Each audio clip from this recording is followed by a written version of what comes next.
Bonjour et bienvenue sur KDP France dans cette nouvelle série de vidéos que je vais vous faire d'ici à Noël. Donc, la suite des astuces de Sophie que vous pouvez trouver dans nos listes de lecture sur la chaîne. Alors, vous vous en doutez, Sophie, c'est moi et je serai votre hôte tous les mardis pour une nouvelle vidéo. Le sujet de la première vidéo, en fait, ça s'adresse principalement aux débutants, mais je pense que ça peut être intéressant pour beaucoup d'entre vous. C'est la question qu'on se fait souvent poser aussi, c'est est-ce que c'est encore possible, présentement, fin d'année 2021, de débuter sur Amazon KDP et de réussir à en tirer un revenu intéressant? Après l'intro, je vous dévoile ma réponse et ce que j'en pense. C'est parti!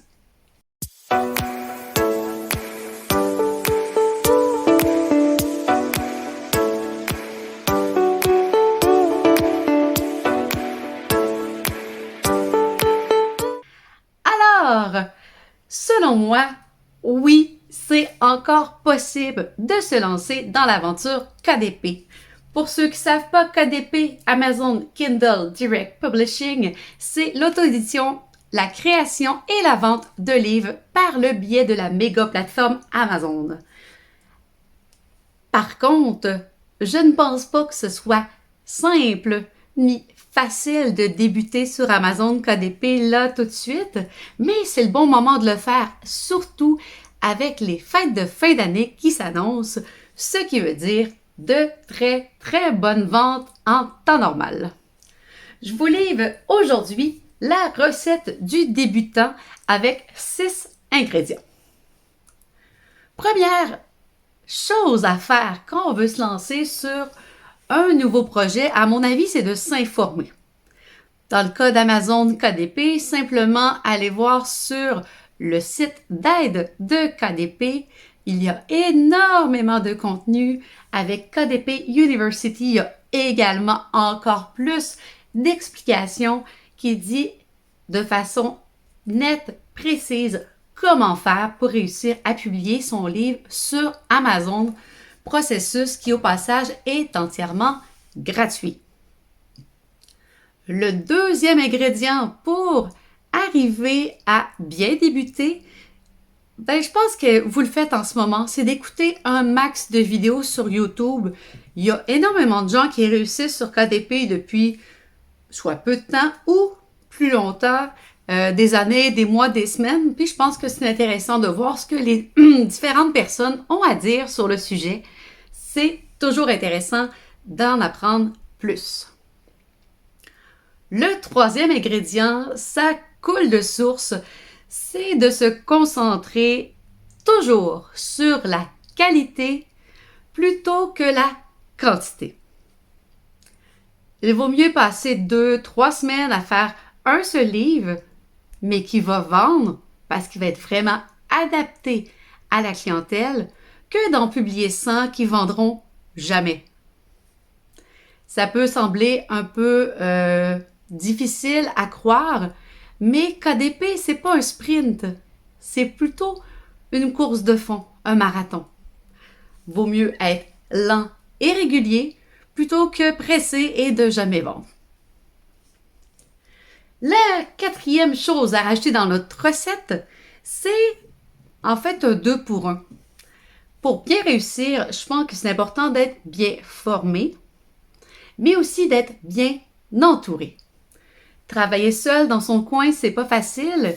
Quand on trouve des gens avec qui partager notre travail, notre passion, c'est tout de suite plus intéressant. Surtout si ça fait partie dans le cadre d'une formation qui permet de réseauter. Alors là, bonus. Le cinquième ingrédient de ma recette du débutant, dis-je, c'est de bien faire ses recherches et son analyse de marché. Souvent, les gens ont tendance à croire que vu que c'est gratuit, ça n'a pas de valeur. Donc, vu que c'est gratuit de créer, publier ses livres sur Amazon, ça n'a pas à être aussi bien considéré que si je voudrais lancer un produit sur les tablettes d'une grande surface. Et pourtant, à mon avis, ça nécessite le même soin au détail. Donc, prendre le temps de vraiment réfléchir au format, que ce soit la taille de coupe, que ce soit le nombre de pages pour répondre aux besoins de notre clientèle cible.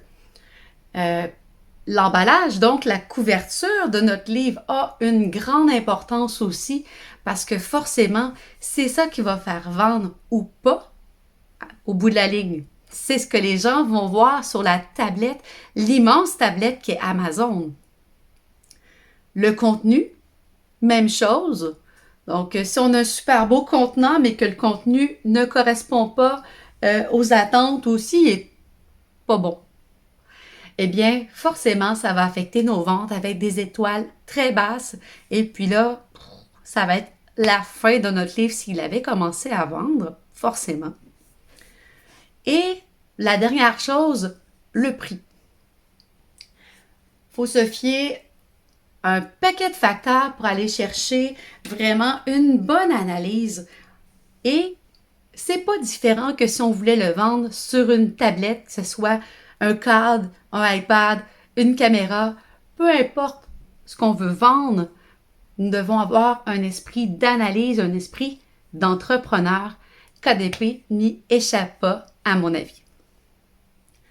Et le 6e et dernier ingrédient de ma recette pour bien débuter, c'est tout simplement de choisir, idéalement quand on commence, un sujet que l'on connaît. On dit souvent « start where you are », donc commence là où tu es. C'est plus simple, c'est plus facile, ça élimine une certaine forme de recherche et puis d'indécision parce qu'on ne connaît pas vraiment notre sujet.